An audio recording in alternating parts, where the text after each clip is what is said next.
All right, we got a big one. 4 o'clock Eastern time, Atlanta, Georgia. We all know, de facto home game for the Bulldogs against none other than the Alabama Crimson Tide. Huge game. Oregon, Washington I have as the number one game. This would be, in my mind, the number 2 game to watch. Lots of storylines here as well.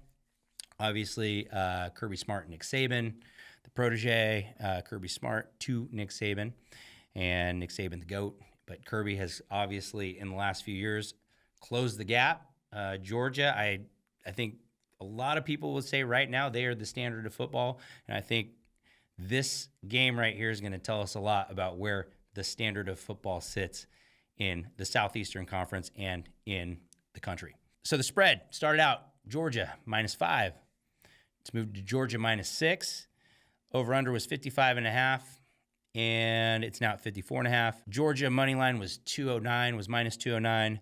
Bama was +172. Those have moved now to Georgia -220 and Bama +176. Against the spread, Georgia is 4-7-1 and Alabama's 8-4 against the spread. Okay, let's go to some common opponents. Common opponents. There we go. Here we are. We've got Ole Miss, Tennessee, Kentucky, and Auburn. Drawing some conclusions from these. Again, transitive property only takes you so far in college football, but that's part of the comparison metrics that we use, right, when we don't have a head-to-head. And I've told you guys several times, be very careful when you use the transitive property. We use it as the comparable because it just helps sometimes, but a lot of times I feel like it doesn't mean so much because matchups mean a lot in college football. Just personnel versus personnel means a ton. A game that comes to mind is Ole Miss. So we had Alabama, 24-10. They both played them at home. Georgia played them at home, 52-17. Tennessee, okay. Alabama had them at home, 34-20. Georgia went on the road to beat them here recently, 38-10. And Georgia's been playing really good as of late. Kentucky, we've got 49-21. The Crimson Tide did that on the road. And Georgia, again, was at home, and they beat them 51-13. Now, Auburn, Alabama, we all know what happened in the Iron Bowl last week. That game was anyway, Nick Saban, good on you. Good on you. Good on you, Nick. And then, so that was 27-24. And then Georgia, earlier in the season, also played at Auburn and came away with the victory 27-20. And what stands out in my mind on these is there's a ton of similarity here. So, but Georgia's offense, probably a slight edge to that. And then Alabama's defenses look pretty good, especially recently. So I feel like they're very similar, maybe a little advantage though, to Georgia. All right. So we get into the stat sheet.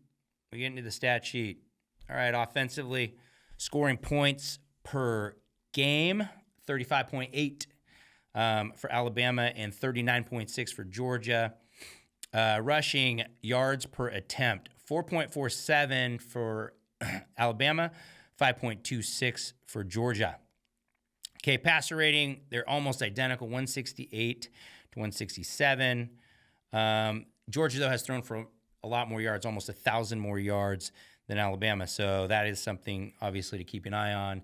And having Ladd McConkey, having Brock Bowers back for Carson Beck, he's been much better when those two guys are healthy. On the turnover front, they both have 12 interceptions, 14-4 in fumbles, and 15-6 for Georgia. Nothing out like really jumping off from a difference standard. I'm not seeing like this huge difference in these. When I went through this the first time, I remember I was looking and I just thought there'd be a much bigger difference because my perception was that Georgia was a much better football team. Started to change as it started to go through the stat sheet because they're very evenly matched.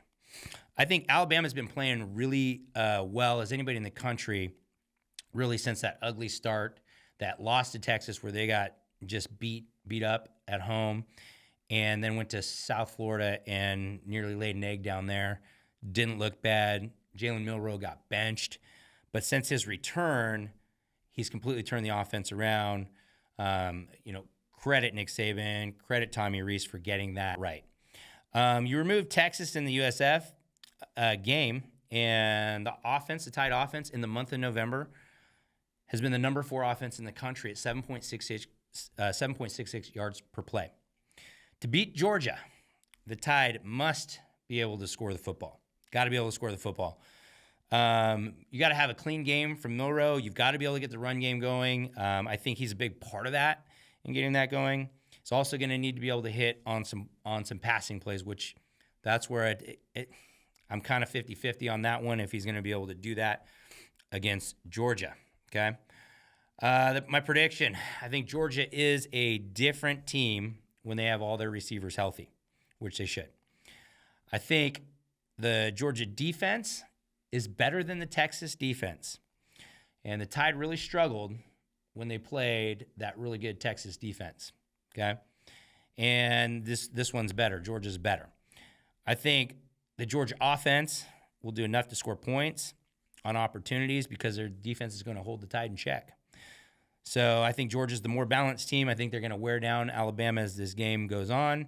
I think Georgia gets the win, 35-24, and advances as the number 1 seed in the college football playoff.